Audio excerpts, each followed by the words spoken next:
यदि आप हमारे चैनल के सभी गाने को पसंद करते हैं तो डीडी प्रोडक्शन हाउस के यूट्यूब चैनल को लाल बटन दबा के सब्सक्राइब करें और घंटी के निशान को जरूर दबाएं।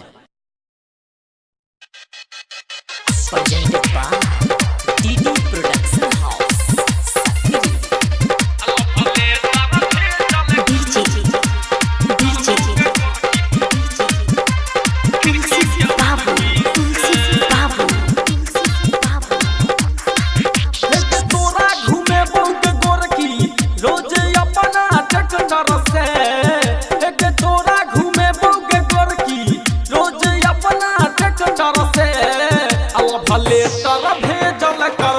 भिंडी लेटर से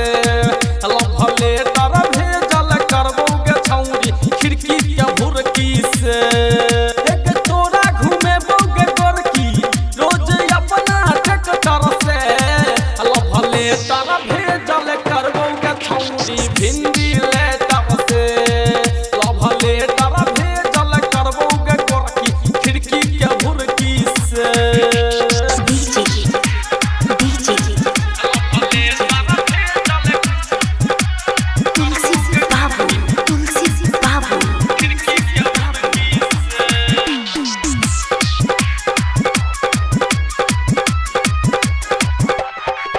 हमर सुनई गे हसीना तोरा पाछू हम भेलियो दीवाना बात हमर सुनई गे हसीना तोरा पाछू हम भेलियो दीवाना नहीं मोबाइल नहीं फोन नहीं कोनो से डर से नहीं मोबाइल नहीं फोन नहीं कोनो से डर से अल्लाह भले तर भेजल करबोगे छौरी भिंडी लेटर से भले तर भेजल करबोगे छौरी खिड़की के भुरकी से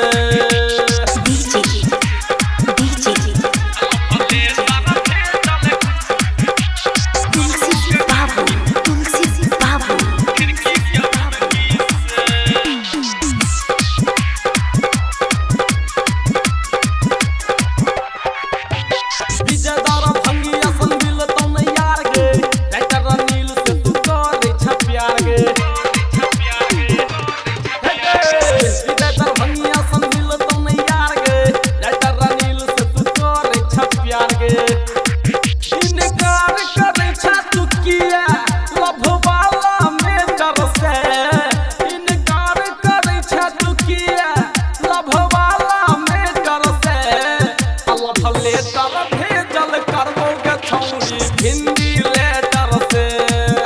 भले तर भेजल करबोगे छौरी खिड़की के भुरकी से एक तोरा घूमे बोगे गोरिया रोज अपना ट्रैक्टर से रोज तोरा घूमे बोगे गोरिया रोज अपना ट्रैक्टर से भले तर भेजल करबोगे गोरकी भिंडी लेटर से भले तर भेजल करबोगे छौरी खिड़की के भुरकी से